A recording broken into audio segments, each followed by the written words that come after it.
因为长大了现在比较冷静了，小的时候是有一些都这样，这样，盔甲一穿，这盔甲挺不错的啊，哎，真铁，挺好。男孩子嘛，也得要面子，说来呗，打呗。聚会不无聊，开心到冒泡。酷的聚会的网友们，大家好，我是程毅。我在电视剧《山河月明》当中饰演的角色是少年朱棣。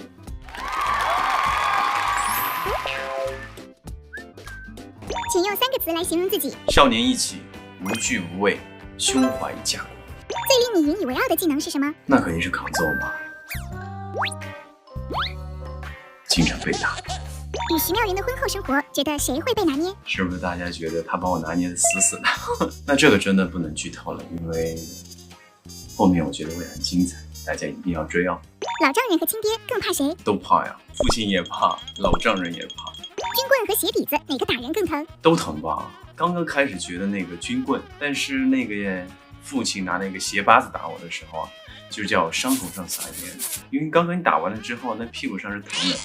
那时候就是都有结痂吧，所以都疼。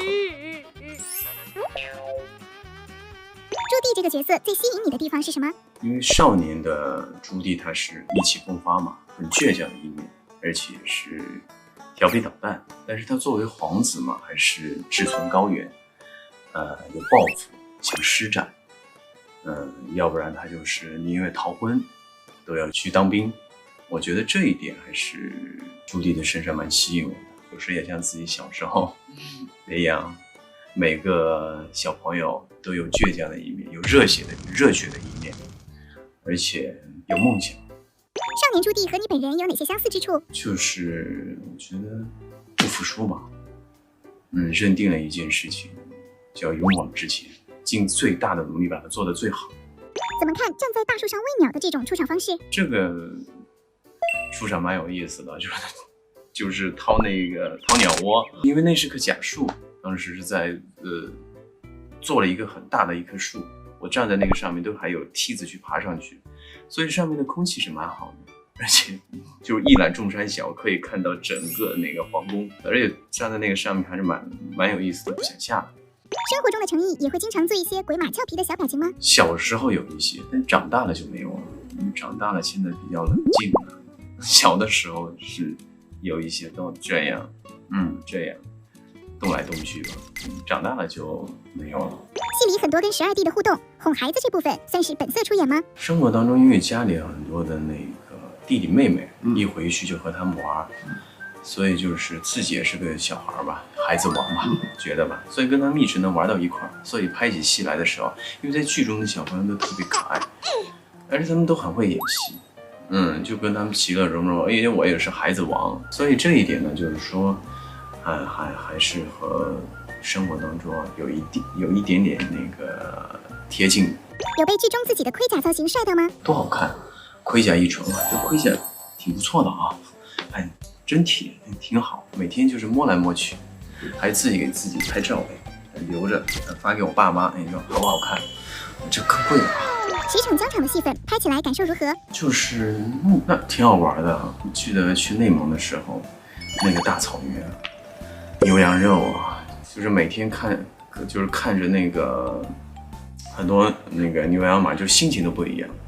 而且马就是其实很乖的，很听话的，但是它也有不可控制的一些情绪。包括我们之前拍那个戏的时候，也那个马就不可控嘛，现场嗡，有好几次这样，幸好我运气还比较好一点，立马把那个马鞍勒住了。这个其实就是非常正常，如果拍马戏、拍大场面的时候，所以我们拍戏的过程当中，其实剧组特别好，会给我们提前去训练。对于被调侃不是在挨打，就是在挨打的路上这件事儿怎么看？是的，从小朱棣开始，逐渐就发现了这4年多，不是被人打就是打别人，经常也会被别人捅到。对，就是自从就是小朱棣演完了之后，后面接了好几部戏，都是经常被打，被捅。花絮中有看到张丰毅老师示范怎么打军棍，当时是怎么回事？剧组老师他们可能在他们不知道用巧力去打，因为前戏的时候他们打了我几十棍，当时打的是真实的打，但是导演看起来张丰毅老师也看完说，你这个你把这个孩子打疼了，但是我看出来你打的真假，就是不那么真。所以张丰毅老师就是亲自去示范了一下，怎么用巧力去打，挥的那个过程当中，一下怎么一重力拍到屁股上。所以当时那场戏还是记忆特别深刻的，因为你拍的过程当中，其实当时男孩子嘛也得要面子，说来呗，打呗，就是那个打了差不多快1个小时不得有了吧，反正也蛮长时间的。当时打，因为只想着怎么样，但是回去的时候洗了澡的时候，这一块真的是变成绿色。但是我觉得这个很正常，你拍戏的过程当中，你就磕磕碰碰受伤都非常正常。当时有想到你在荧幕里挨打，粉丝们会在荧幕外笑疯吗？没有想过，但是如果这个效果好的话，观众能开心的话，那也挺好的。当时我们真的没有想过，当时就是那个时候就忍着吧。剧中汇集了很多老戏骨演员，跟老师们合作的感受是怎样的？最大的感受还是能看到老师们、艺术家们是一个真实的变化，他们表演上非常的松弛。因为只有和他们合作了之后，才知道自己有一些问题在哪里，所以我就知道更明确努力的方向在哪里。我觉得这一点特别好，而且他们对戏剧的角色的严谨性，我记得特别可爱，就是导演高希希导演和陈宝国老师，两人特别可爱。那天正好我们在一起演戏，我就坐在后面，他们两人就是我觉得你这个地板啊，这个光泽度不对，太新了。就两人老师啊，就是说对一个地板砖，他们研究的这么深刻。有幻想下自己到他们这个年纪会是什么样的一个状态吗？我希望能像老师们保持他们的一份热情吧，包括张丰毅老师、陈宝国老师等等。你看他们去演起戏来的过程当中，他们都是很有热情。我觉得如果我到了那个年龄，如果我还在演的话啊，我觉得这一点是我非常觉得是值得去宝贵去学习的。纯一，对不起，我也是第一次看挨打花絮笑成这样，真的很好笑吗？打在小猪地身，痛在我心，很真实也很逗趣。这个花絮会被我永久的珍藏的。好，你说了算，你开心就行。你说了算，你开心就行。但是你的心是不通。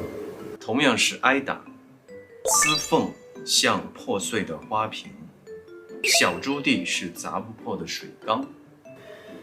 砸不破的水缸，小猪弟应该是铁缸吧？金刚吧？变形金刚吧？